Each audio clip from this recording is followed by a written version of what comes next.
and welcome to Business Line. I'm Chitra Narayanan. Today, on the occasion of Women's Day, let's meet the founders of Salt, a new fintech startup that aims to change the way women think about money. It aims to simplify the complicated relationship that women have currently with money.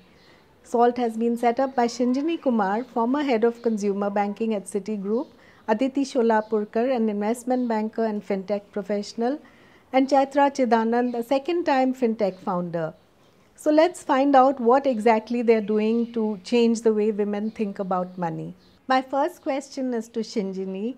What was the need gap that you found that prompted you to set up Salt?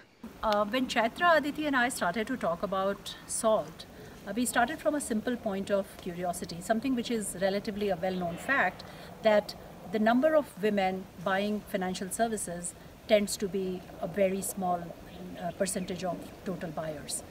And we were wondering about this because you see that the number of women engaging in economic activity, whether by way of earning salaries, whether by way of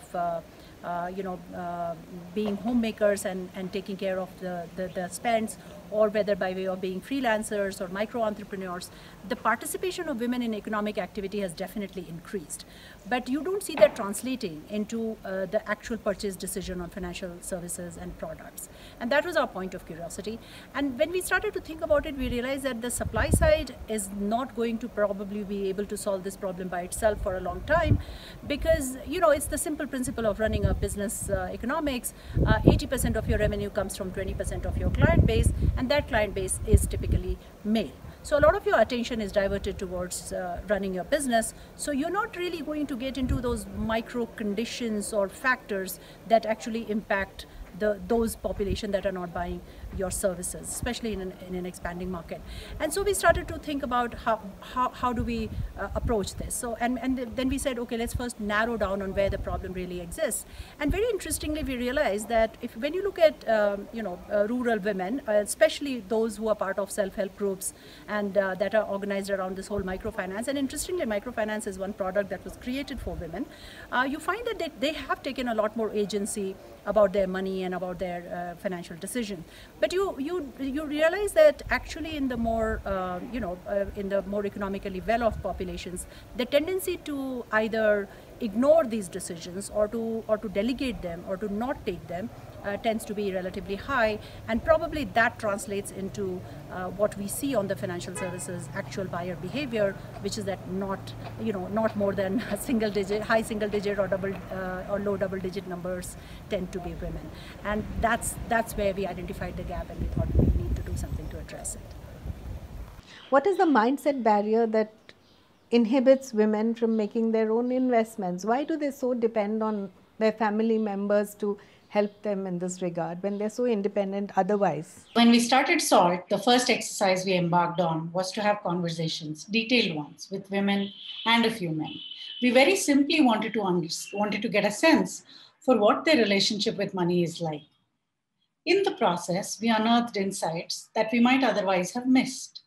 We understood the complexity of financial products exists for all, both men and women.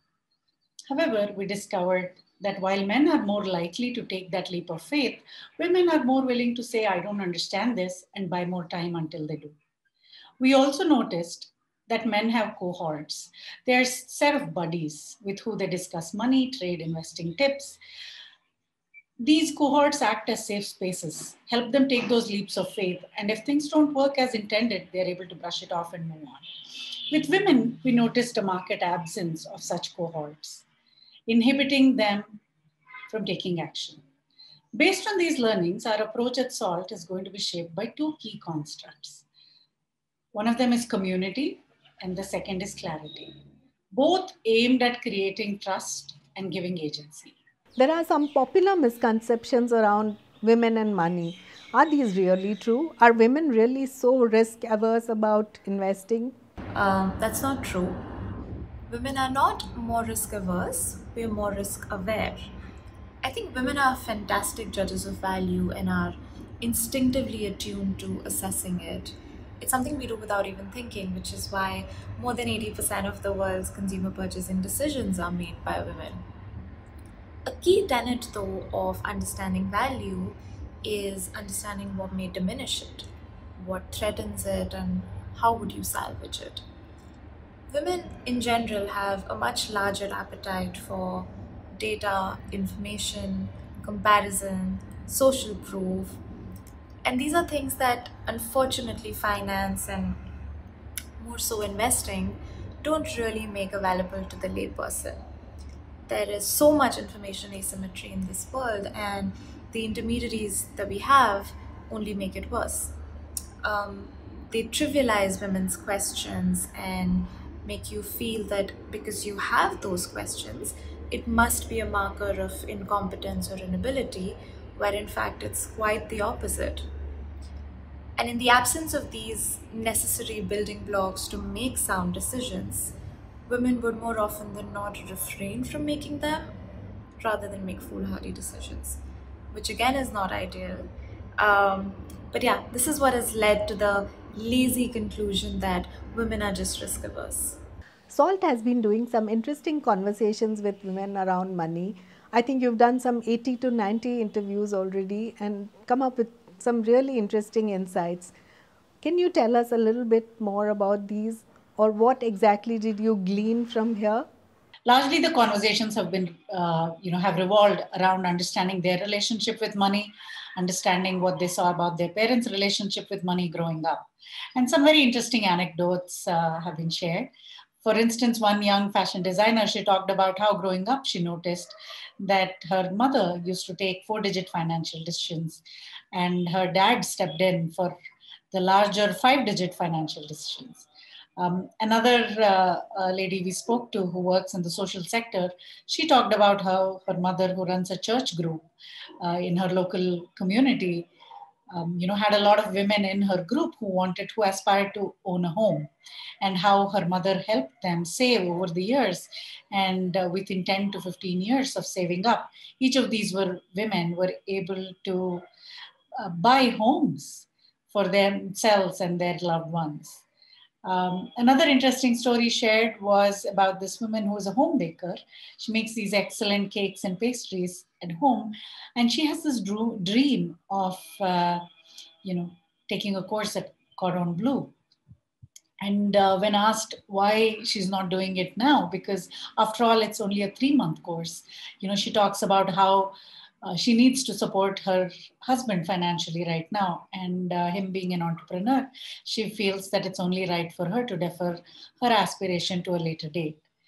So deferring aspirations has become a very natural part of the conditioning that we as women grow up with. With SALT, we aim to change that. Finance generally has a drab and boring connotation. How are you going to make it fun and easy and lively? Well, fun is our middle name. But no, on a serious note, finance has so many jaded connotations, and we just wanted to strip all of that away and bring back the happy, the sad, the funny, the mischievous associations that we all have with it. Money is such a personal concept, and so it obviously needs to be contextualized to your life. We as a team care so much about design, intuition, delight, and that's evident in everything we've put out into the world so far. We have a community first, engagement first approach because we don't want to just sell you stuff without you getting to know us, and more importantly, us getting to know you. We are very excited and very driven to making money sing your song.